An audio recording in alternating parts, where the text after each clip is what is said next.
everyone, this is Rosa. Welcome to day 10 of quarantine in France.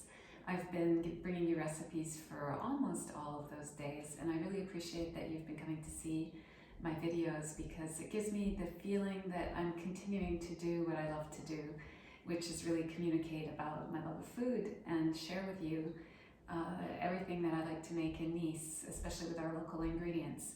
So those have been getting harder and harder to find, unfortunately, because it turns out that the farmers don't really have the right to deliver. I talked to one yesterday and he said that he couldn't really bring the vegetables all the way to Nice, so we could meet halfway. Of course, me not having a car, that makes it rather difficult. So I've just had to accept that I won't have access to all the fresh seasonal produce I would normally have. I've been going to the organic shop, which has been kind of a mixed experience. I'm finding they're not totally applying the distancing, which makes it a little uncomfortable. So I'm doing my best anyway to find products that I can get excited about. And one thing that's been sitting on my table for this whole time that I have not touched yet is these oranges. So these are actually a special kind of orange called a Seville Orange or a bitter orange. And you see them all over Nice. They're growing on, many trees that line the streets here. And when you walk past, you might think, oh, those trees are full of oranges. Why are people not picking them and eating them? The reason is that if you bite into one of these oranges, it's extremely bitter and sour. So it's not really an orange that you can eat raw. I have seen it used in salads or even in a tart. I've made a bitter orange tart, kind of like a lemon tart, but the most common use for them is to make marmalade.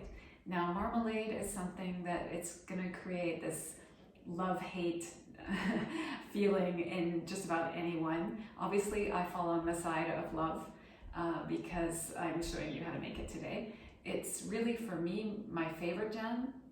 The reason is that it's a bit less sweet than other jams, even if you'll see we put quite a lot of sugar in it. There's no way around that. I just think it has the most character. I like the bitterness of it. I like the acidity. I like the color. I like the texture of the peel. So for me, there's nothing bad about marmalade.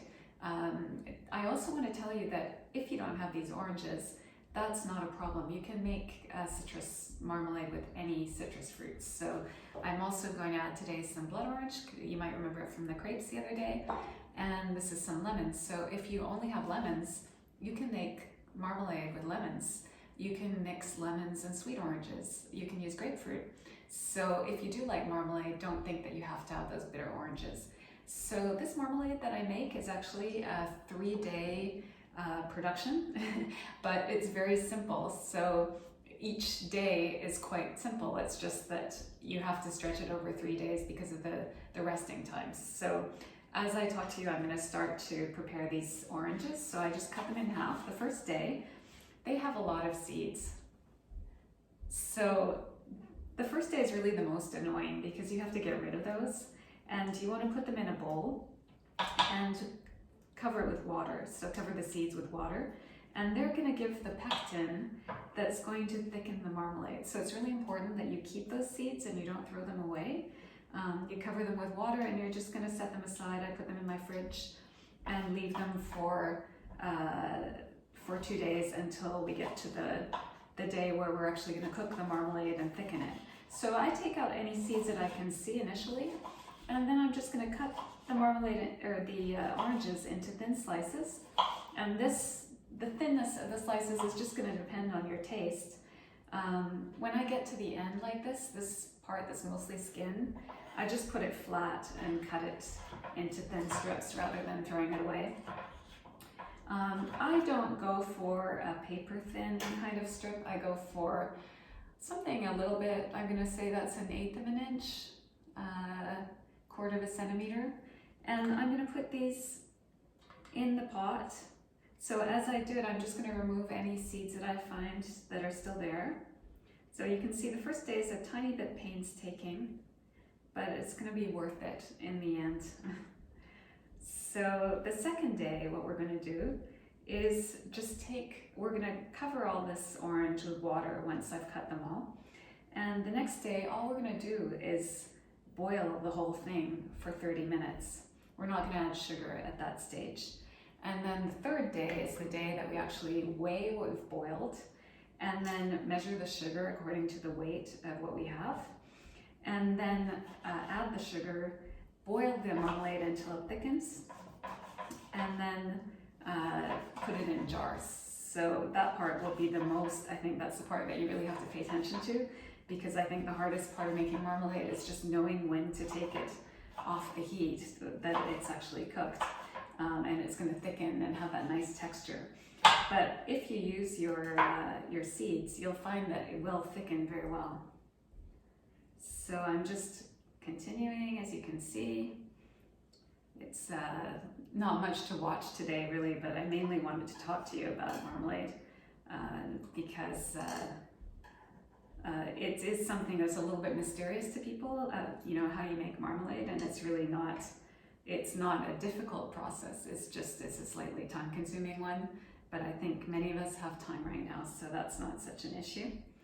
I'm curious what your favorite jams are. So for me, besides marmalade, I would say my second favorite one is apricot, because it also has that acidity that I like. And my third favorite one is probably raspberry. Again, a question of acidity, but strawberry, if it's made with good strawberries, can be so amazing as well. And have any of you ever made jam? Is that something that you normally do, or is that something that you wouldn't consider unless you're actually stuck in your home? So this is an orange that has a bit of a blemish, so I'm just going to cut that out. We don't necessarily need to waste this one. Depends what it looks like inside, so it doesn't look that pretty. Yeah, it's not so pretty, so that one's going to go. So you can see I don't have huge quantities of fruit here. I'm not making a huge batch of marmalade. You don't have to, because you're making jam, really make a lot of it. I think people have this idea that when you make jam, it has to be this huge amount. It doesn't have to be. If you have a few fruits that you want to use, or say you have too many strawberries and they're going to go bad, that's when you can make just a couple of jars of strawberry jam, and you'll be glad that you have them. And actually jam was, you know, its original purpose was to use up fruit that could be a little overripe or about to go bad, or there's too much of it.